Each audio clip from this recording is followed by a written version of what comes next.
সকলো জল্পনা কল্পনাৰ অন্ত পেলাই ৮ জুনত বিতৰণ হ'ল হিমন্ত বিশ্ব শৰ্মাৰ মন্ত্ৰীসভাৰ দপ্তৰ।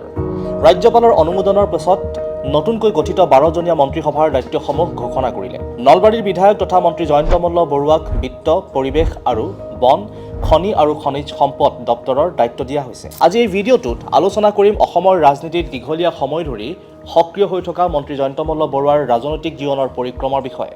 নমস্কাৰ, মই ৰাণা গগৈ, আপুনি চাই আছে India Today North East Assam.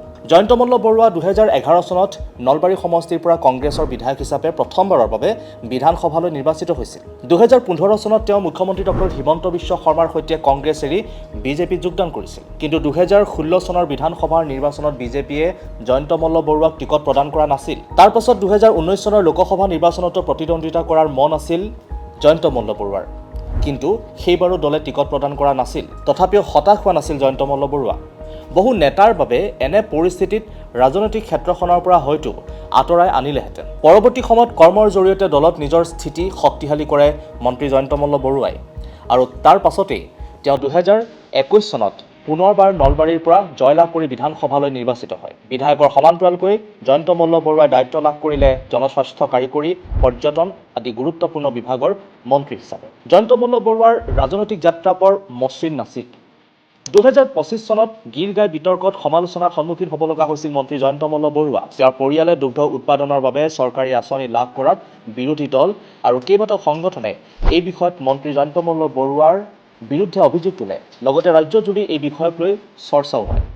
সেই সময়ত গীৰ গাই বিষয়ৰ বিতৰ্কক জয়ন্ত মল্ল বৰুৱাই অস্বীকাৰ কৰি কয় যে এই সমগ্ৰ প্ৰক্ৰিয়াটো নিয়ম অনুসৰিয়ে লাভ কৰা হৈছিল। ইয়াত কোনো অনিয়ম হোৱা নাছিল। তেওঁৰ সমৰ্থকসকলে এই সমগ্ৰ বিষয়টোক অৱশ্যে ৰাজনৈতিক উদ্দেশ্য প্ৰণোদিত বুলিহে দাবী কৰি আহিছে। ইমানবোৰ বিতৰ্কৰ মাজতো মন্ত্ৰী জয়ন্ত মল্ল বৰুৱাৰ ৰাজনৈতিক যাত্ৰা থমকি ৰোৱা নাছিল। বৰঞ্চ ২০২৬ চনৰ নিৰ্বাচনত তেওঁ ১,১৮,৬১১টাকৈ ভোট লাভ কৰি পুনৰবাৰ নলবাৰী সমষ্টিৰ বিধায়ক হ'ল।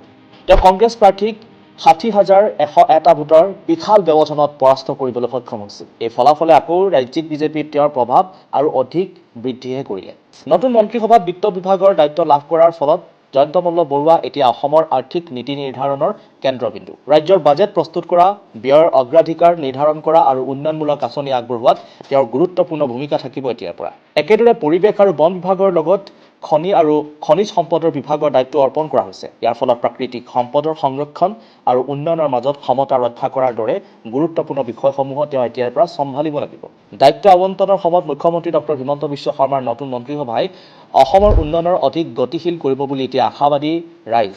২০১৬ চনত দলীয় টিকট নোপোৱা এজন নেতা হিচাপে যাত্ৰা আৰম্ভ কৰি বিভিন্ন বিতৰ্ক অতিক্ৰম কৰি আৰু ২০২৬ চনত ৰাজ্যৰ বিত্তমন্ত্ৰীৰ পদলৈ উত্থান হোৱা জয়ন্ত মল্ল বৰুৱাৰ এই ৰাজনৈতিক যাত্ৰা অসমৰ সাম্প্ৰতিক ৰাজনীতিত এক উল্লেখযোগ্য অধ্যায় হিচাপে চিহ্নিত হৈছে। আগন্তুক বছৰসমূহত এতিয়া তেওঁ এই দায়িত্বসমূহ কিমান সফলতাৰে পালন কৰে সেয়া তেওঁৰ ৰাজনৈতিক উত্তৰাধিকাৰ নিৰ্ধাৰণ কৰিব।